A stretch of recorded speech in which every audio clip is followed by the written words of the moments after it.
Assalamualaikum warahmatullahi wabarakatuh. Sahabat-sahabat tercinta yang dirahmati Allah, jumpa lagi dalam acara Kulluhum, kuliah 10 menit dari Undang Munawar Official Channel. Mudah-mudahan bermanfaat bagi kita semua. Materi kali ini saya akan berkisah tentang peristiwa penyembelihan oleh sang ayah Nabi Ibrahim kepada sang anak, yakni Nabi Ismail. Kisah ini pasti akan diceritakan pada saat mengisahkan Nabi Ibrahim.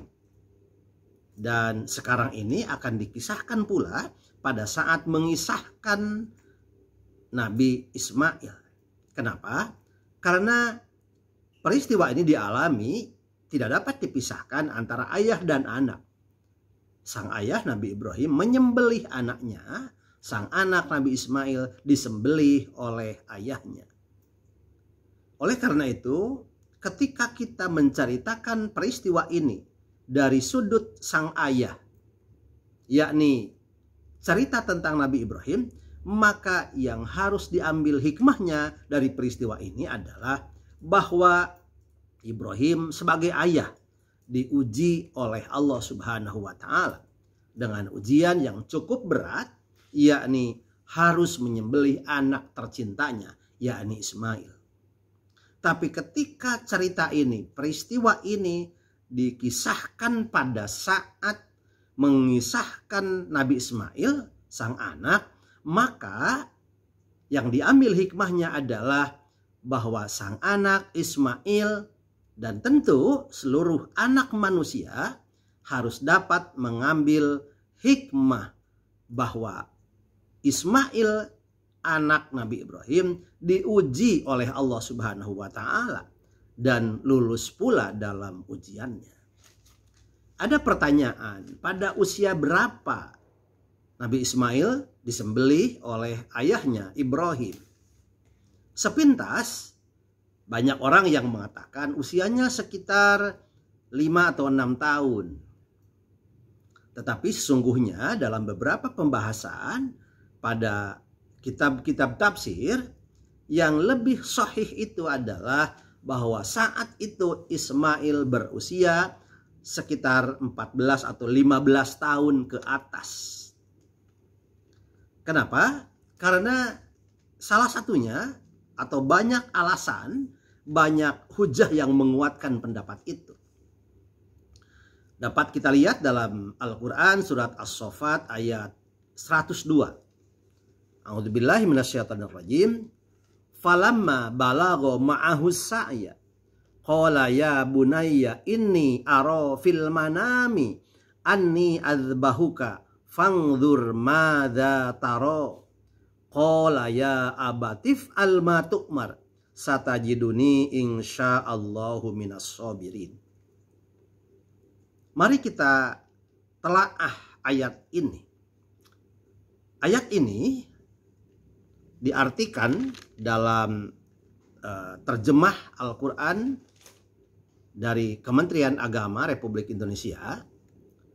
Maka tatkala anak itu sampai pada umur sanggup berusaha bersama-sama Ibrahim, Ibrahim berkata, "Hai anakku, sesungguhnya aku melihat dalam mimpi bahwa aku menyembelihmu.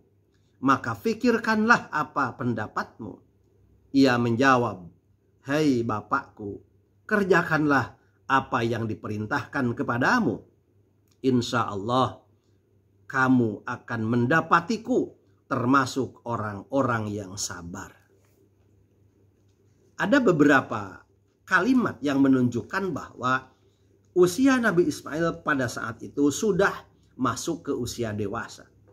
Yang pertama, kalimat falamma balagha ma'ahu sa'ya, yang diartikan tatkala anak itu sampai pada umur sanggup bersama-sama Ibrahim. Itu artinya. Nah, berdasarkan ayat ini ada kalimat balagho, sampai. Artinya menunjukkan bahwa saat itu Nabi Ismail telah sampai pada umur tertentu. Ulama fikih mengatakan balago itu juga berkaitan dengan usia balik. Usia balik itu apabila seorang anak telah mencapai kedewasaan yang ditandai oleh munculnya tanda-tanda sekresi yang bersifat sekunder, yaitu sekresi indung telur atau menstruasi bagi anak perempuan dan sekresi sperma bagi anak laki-laki. Nah, biasanya itu adalah ketika anak itu masuk usia baligh. Kemudian kata ma'ahus sa'ya, artinya sampai pada umur sanggup, sampai pada umur sanggup, ma'ahu bersama-sama, as-sa'ya itu sanggup, kesanggupan. Itu menekankan bahwa baligh tersebut berkaitan dengan kemampuan yang lebih dan setara dengan bapaknya, ma'ahu, bersama-sama, gitu kan. Jadi bersama-sama artinya sama-sama sudah dewasa. Ismail pada saat itu dewasa, jelas bersama-sama dengan sang ayah. Kalau sang ayah jelas lebih dari dewasa. Nah, jadi itu menunjukkan kemampuan yang lebih tinggi dan setara dengan bapaknya, yang menunjukkan kedewasaan yang lebih tinggi. Itu yang pertama. Yang kedua, fangdur madza taro di ayat itu. Yang artinya itu sebuah pertanyaan ya. Pertanyaan dari Ibrahim ke Ismail. Yang artinya maka pikirkanlah pendapatmu. Maka pikirkanlah pendapatmu. Itu pertanyaannya. Kalimat pandur madza taro menunjukkan bahwa Ismail sudah diajak untuk memikirkan atau sudah dianggap bisa memikirkan sesuatu. Maka ia diminta pendapatnya. Logikanya tidak mungkin kalau umpamanya Nabi Ismail masih anak-anak diminta pendapatnya oleh sang ayah. Itu logikanya seperti itu. Jadi kalimat fandur madza taro adalah suatu anggapan atau penilaian dari Ibrahim terhadap anaknya yakni Ismail, bahwa Ismail memang sudah bisa dimintai pendapatnya karena ia sudah baligh atau sudah dewasa. Kalimat yang ketiga yakni jawaban Nabi Ismail. Jawaban Nabi Ismail ternyata begitu tegas. Ya abatif alma tu'mar satajiduni insyaallahu minas sabirin. Wahai bapakku, lakukan ya, if'al, lakukan apa yang diperintahkan kepada engkau, wahai ayahku. Satajiduni insyaallahu minas sabirin, engkau akan menemukanku, mendapatkanku termasuk orang-orang yang sabar. Sebuah jawaban yang menunjukkan bahwa ia memang dewasa. Karena apa? Karena jawabannya tidak meragukan. If'al ma tu'mar. Kerjakan saja ayahku apa yang diperintahkan oleh Allah kepadamu. Terus kemudian ia meyakinkan dirinya. Satajiduni insyaallahu minas sabirin. Engkau akan mendapatkanku termasuk orang-orang yang sabar.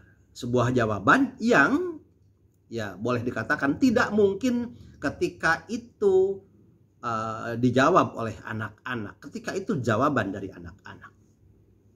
Yang keempat ada lagi yang menunjukkan bahwa Nabi Ismail disembelih oleh ayahnya pada usia yang masuk usia dewasa. Yakni ketika kemudian Nabi Ismail digantikan oleh Allah dengan sembelihan yang berupa kambing atau gibas atau kibas, maaf, bukan gibas ya. Kibas, domba, ternyata dombanya pun domba dewasa.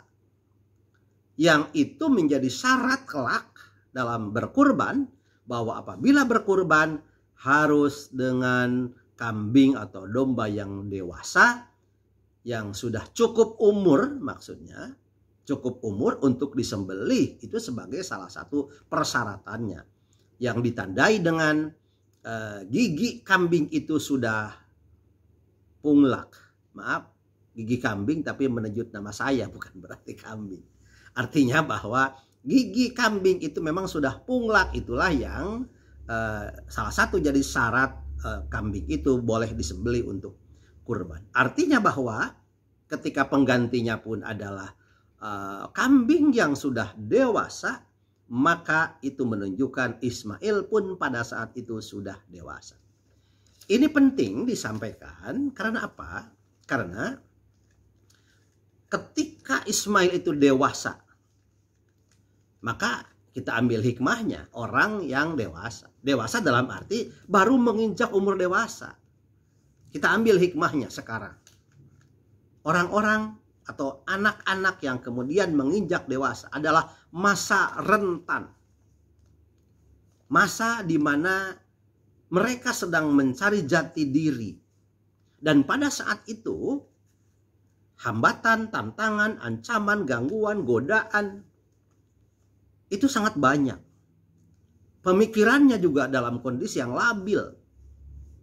Jadi ketika dalam kondisi seperti ini, seseorang memiliki pilihan yang baik, memiliki pilihan yang benar, dan memiliki keyakinan yang kuat, maka itu sebagai suatu pertanda pertama, pendidikan sejak kecil memang baik, sehingga masuk dewasa dia menjadi orang yang memiliki keyakinan dan pendirian yang kuat. Yang kedua, ketika masuk usia dewasa, anak itu baik, memiliki pendirian yang kuat, maka pertanda bahwa ke depan orang itu akan menjadi orang yang baik dan memiliki pendirian yang kuat. Nah, disinilah yang harus kita ambil hikmahnya, bahwa pendidikan anak-anak pada usia emas, gold age, usia emas, anak-anak, kemudian masuk ke fase remaja, kemudian masuk ke fase dewasa. Itu adalah tahapan-tahapan yang tidak boleh disia-siakan oleh orang tua untuk mendidik anaknya. Insya Allah, anak seperti itu yang baik pendidikannya akan menjadi anak yang kuat, yang hebat, yang istiqomah, menjadi anak yang handal siap menghadapi ujian, hambatan, tantangan, ancaman, dan gangguan, sehingga kelak benar-benar menjadi imamal muttaqin. Demikian yang dapat saya sampaikan. Mudah-mudahan bermanfaat, dan mohon maaf apabila ada hal yang kurang. Mungkin akan ada penjelasan selanjutnya berkaitan dengan ini. Wabillahi taufiq wal hidayah, wallahul muwaffiq ila aqwamit thoriq. Wassalamualaikum warahmatullahi wabarakatuh.